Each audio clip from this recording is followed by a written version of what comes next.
How many shooters do you believe were involved in this, and how many shots altogether?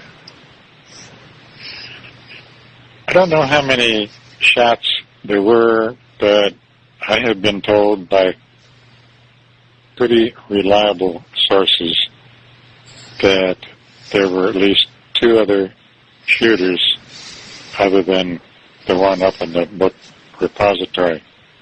Now, I don't know whether Lee Harvey Oswald was up there or whether someone else was up there.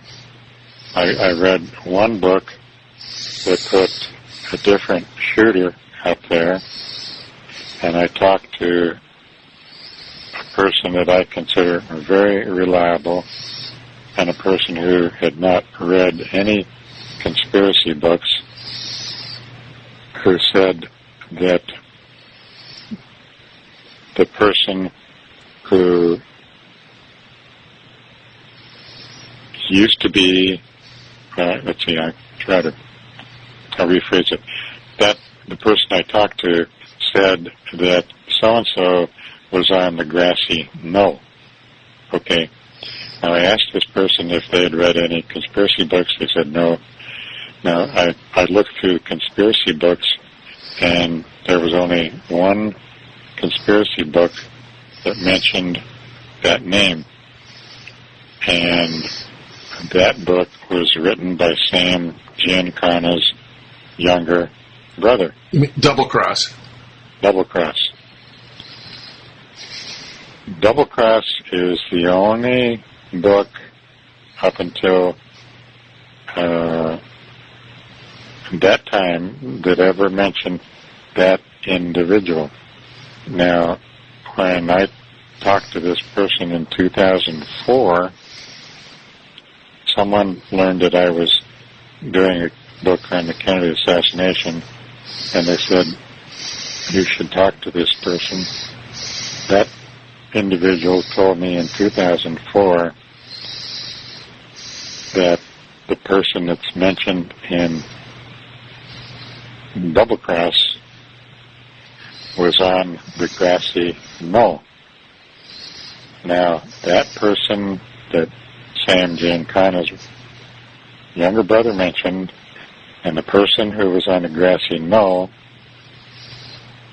he used to be, before he was murdered gangland style in Chicago, was the FBI's top level mob informant in the Chicago office, and I know the agent who used to handle him, and I mentioned when I first heard from this Cuban that there was an assassination being planned. I went to this agent who was Bill Romer. He's now deceased. And I said, do you know that the CIA is training members of the mafia down in Florida how to kill somebody without it looking like a mob hit? And he said, Wes, the guy who's giving you this information is nuts, and you're beginning to sound like you're nuts.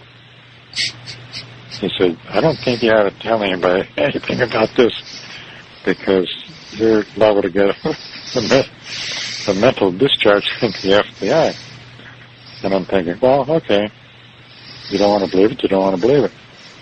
Anyway, I read Bill Romer's book, and he mentions this man by name, and when that person in 2004 said that that man was on the grassy knoll, I just about dropped my wallet on the ground. I did not know that he was there. I knew that he was involved in training the mob. I knew that he was involved in training the mob at the CIA's secret camp in Florida. I knew all that, but I didn't know that he was in Dallas the day that Kennedy was shot until 2004. Now that is, to me, is spooky.